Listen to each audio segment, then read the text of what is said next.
mai au 8 juin, je suis partie en Tunisie. De Paris, j'ai atterri à Tunis.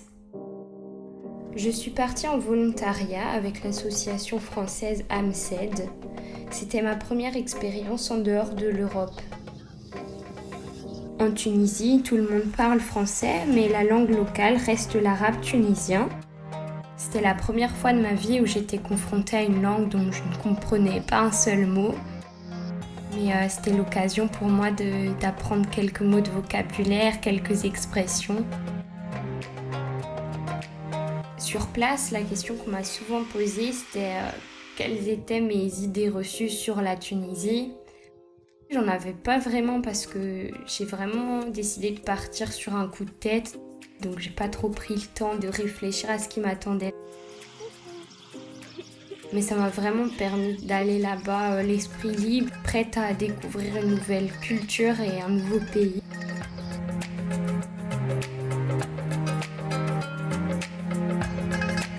Quand on part en service volontaire européen, on signe un contrat où on s'engage pour une mission. Et dans mon cas, c'était une mission axée sur les enfants. Il y avait 3 lieux différents où on a pu travailler. Tout d'abord, il y avait la maison de jeunes qui propose des activités extrascolaires pour les enfants.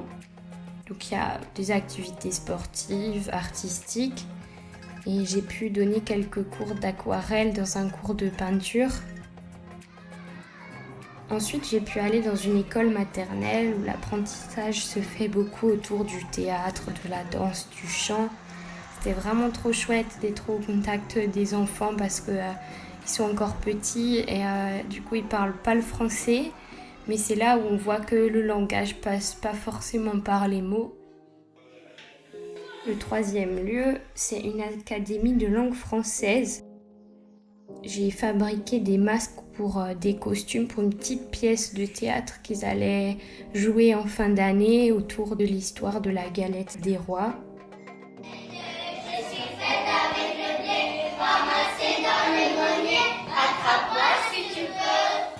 On a pu aussi animer des ateliers pour les encourager dans l'apprentissage.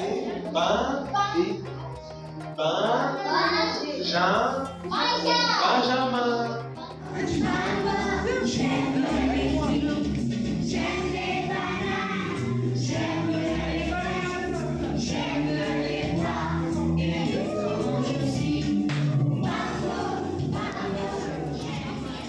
Et c'est dans ce contexte que j'ai rencontré Yacine. C'est un autre volontaire français qui est venu en Tunisie. Et accompagné de Wided, une fille originaire de Tunis, ils sont devenus mes fidèles acolytes pour toute la durée de mon séjour. Tous les 3, on a habité en coloc pour le mois. Et on a vraiment passé de super moments ensemble. On a trop rigolé, c'était vraiment chouette d'habiter avec eux pour cette période.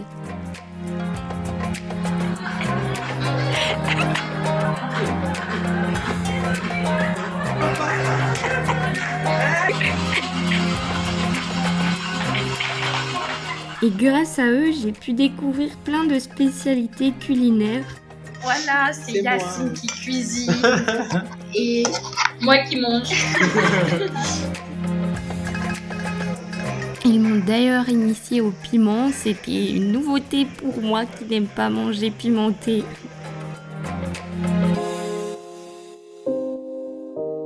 C'était trop chouette d'être en leur compagnie tout au long de ce séjour.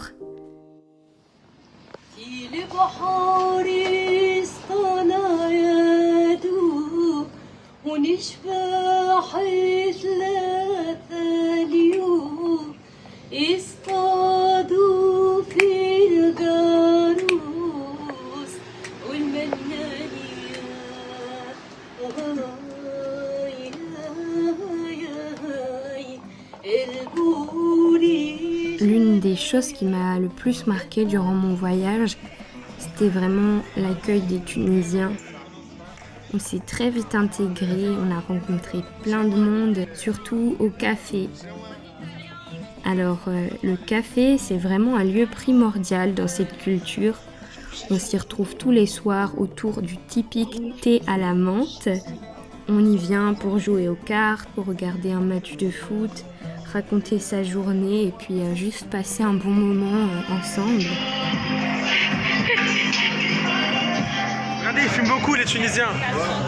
On est dans le paradis des clopeurs en Tunisie. Oh. Et c'est durant ces moments qu'on a pu faire plein de rencontres, dont Olfa qui nous a chaleureusement invités à passer le week-end chez elle à Tunis pour venir visiter la ville.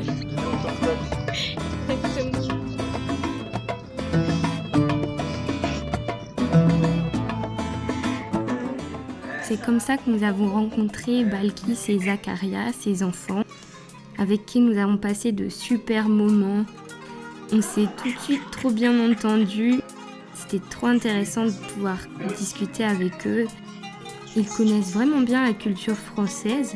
On a pu avoir de super échanges autour de nos cultures. Et encore une fois, on a trop rigolé ensemble.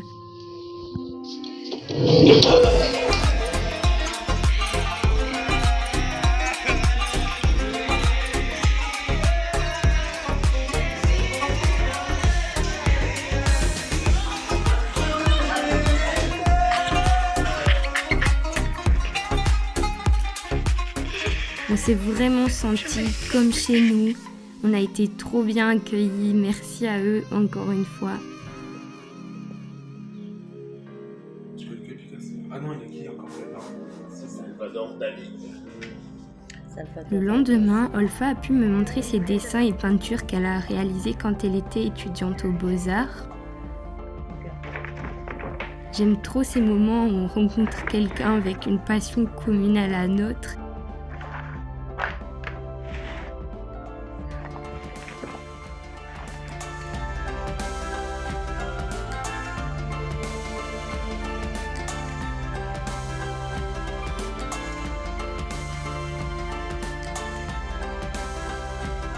L'après-midi, nous sommes allés visiter Sidi Bou Saïd, un village frontalier à la capitale.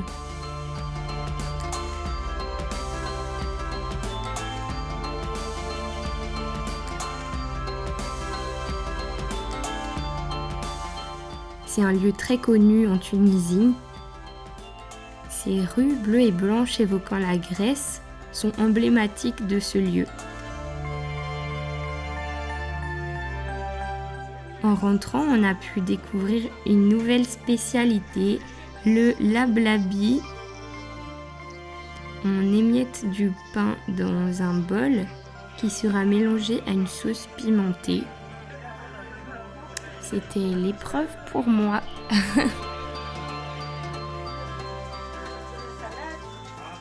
Ce matin, Olfa a pris le temps de nous concocter un super brunch.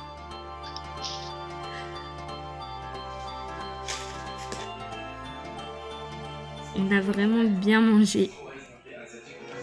Et voilà, c'est déjà le moment de dire au revoir à Olfa, avec qui on a passé de super moments.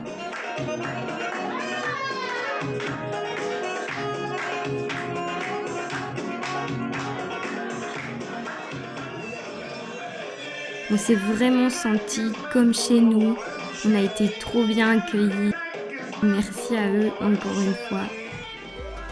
Mais pour nous, la journée continue avec Zakaria et Balkis. Cet après-midi, on part visiter la Médina, l'ancienne ville de Tunis.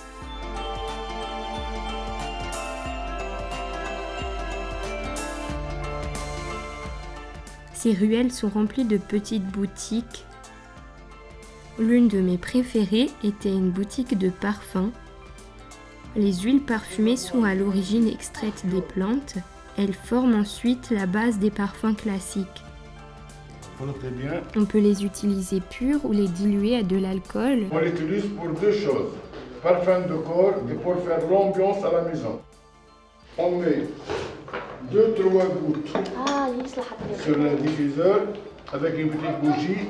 Ça chauffe, ça diffuse, ça parfume la pièce.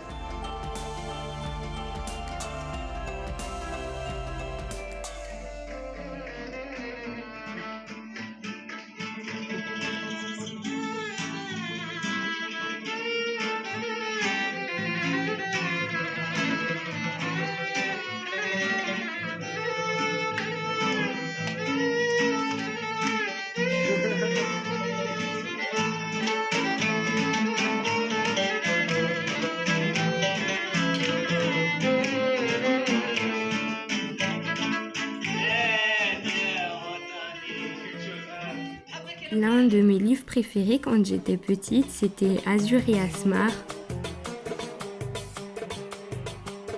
Et en me promenant dans ces rues, je reconnaissais les influences qui ont sûrement inspiré Michel Oslo pour la création de son livre.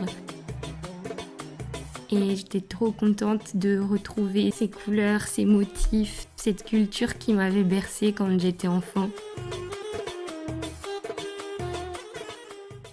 Et voilà, on termine notre week-end sur une super vue en hauteur, depuis un café surplombant la ville de Tunis, duquel on peut observer les toits de la Médina ainsi que la mosquée.